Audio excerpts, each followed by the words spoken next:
See, you people don't understand the joy I have in my heart that all these things are coming out about Pastor TB Joshua. I am so happy. Do you understand? See, the truth is that it's not even only Pastor TB Joshua. There are plenty. Almost all the pastors in Nigeria, if you hear their secret at the end of the day, you'll be funny. But like I always say, nothing is hidden under the sun.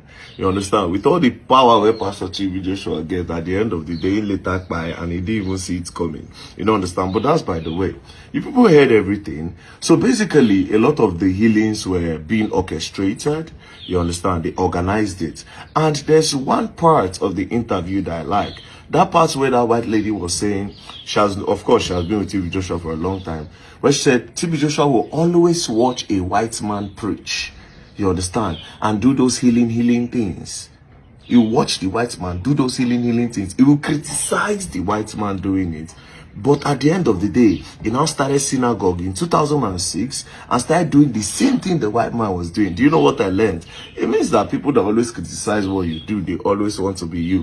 Do you understand? But that's by the way. For people like me, I've always suspected TB Joshua for a long time. You know, like if you see and again what he did to Pastor Chris, because it was because of TB Joshua, Pastor Chris' name went down.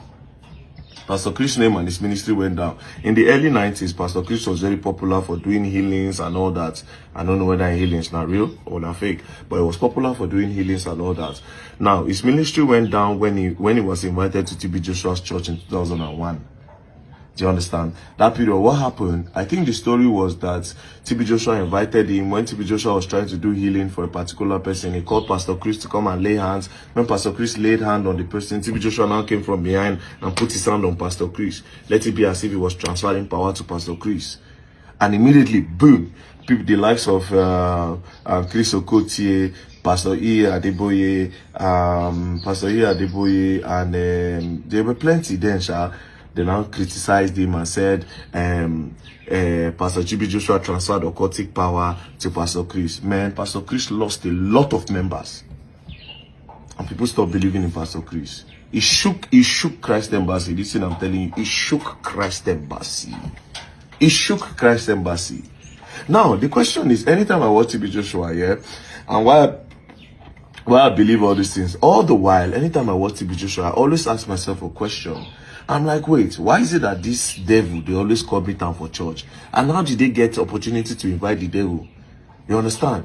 Devil will be saying, walk now to go to deceive, I do mind. Where will I go catch devil when I carry a conscience? So when they give a mic, what are you here for? I am here for you. I will scatter the world. And you say, no, you will not scatter the world. I will burn you. Shalalaba. Brah. That one go do. No. Brah. No. Brah. No. They will go stand up saying, I don't clear. I knew there was something fishy because these people never went to, you're doing healing. These people never went to the hospitals where there are a lot of sick people, genuine sick people. They never went to the hospitals. People had cancer in the hospital. People were dying of cancer. They never went to the hospital. People had HIV. They never went to the hospital to go and cure them of HIV. They were just doing this in the churches where they invited different people. And in the order to make other people believe, Pastor TB Joshua had to bring in white women. Because you know, of course, the Africans, they have this Oyibo factor. So I say Oyibo did one, yes. So they believed in him then. I have always doubted. I am not surprised by this news at all. I am not surprised by it at all. When I saw it, I was like, good. But the good part is that this is done. Three people should not be bothered. Most of your pastors that you see today, that's okay. All of them, they online, they reign. They are all about this life. They are part of it. Most of them are part of it. Don't be deceived. Do you understand? Don't be deceived. Most of them are part of it. It's all a game. Church is the biggest, now them be the big Yahoo. They cash out clean. You know the amount of water where Pastor TB Joshua sell? The amount of water where people buy, drink. Synagogue water where they go sprinkle. Just like this one, we just send alabaster power water. You know the amount of them? Christianity is the only thing that took that. See, Christianity is taking Nigeria economy like this because people rather walk than, people rather pray than walk. And this is what the pastors have told them. And the pastors have told them that anything bad that happened to them, it is witchcraft. Do you understand? In your business, so the grace tell me, change business. Pastor tells you now, witchcraft. Do you understand? A lot of things are wrong because of what these pastors are. These pastors have done us more harm than the Nigerian government. Take it from me. So, of course, this interview, people that are doubting whether it's true or false, it's true. I believe everything. Don't play. Religion, Africa, Christianity, don't play. Thanks for watching. Don't forget to like, comment, and subscribe.